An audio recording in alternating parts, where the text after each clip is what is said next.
রাহুল গান্ধী নিজে বলেছে, আমি শুনেছি এখন থেকে আরো কয়েক বছর আগে, এখনো বলে যে বাংলাদেশকে তারা স্বাধীন করে দিয়েছে। আমরা বলি এই দেশকে আমরা স্বাধীন করেছি। আমরা বলতে চাই তোমরা পাকিস্তানকে ভাগ করার জন্য যুদ্ধ করেছিলে, সেটাও তোমাদের স্বার্থে, আমাদের স্বার্থে নয়। এখন আবারও চোখ তুলেছে বাংলাদেশের দিকে। আমরা শুনতে পাচ্ছি ইতিমধ্যেই একটা রাষ্ট্র ঘোষণা হয়ে গেছে। ভিতরে ভিতরে ইন্ডিয়ান পত্রপত্রিকা ওদের কাগজে কলমে দেখা যাচ্ছে হিন্দু দেশ বলে দুটি দেশ তারা অলরেডি চিন্তা ভাবনা করে ফেলেছে। ইতিমধ্যেই ভারতীয় উচ্চ পর্যায়ের জায়গায় তারা বাংলাদেশকে আক্রমণ করলে কি হতে পারে, দেশের অভ্যন্তরে, দেশের বাইরে, বাংলাদেশে আন্তর্জাতিক কী হতে পারে, তারা ইতিমধ্যে এটা নিয়ে গবেষণা শুরু করেছে।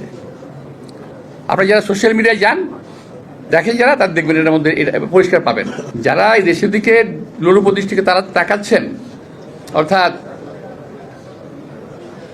রিক্সার বউ সকলের ভাবি, বাংলাদেশ একটা গরিব দেশ, সুতরাং ছোট দেশ, সুতরাং এটা যেভাবে নেওয়া যায়। আর ওই একটা কি জানি একটা মলম বেশি একটা লোক আছে লাফাই গিয়ে, যাই হোক, সেই লোকটা বলে এই তো চট্টগ্রামটা নিয়ে নিলে তো আমাদের, চট্টগ্রাম যদি আমাদের হয়ে যায় তাহলে তো আমাদের কোনো সমস্যা থাকে না, বা আবার রাজত্ব পাইছে, চট্টগ্রাম যদি আমাদের হয়ে যায়।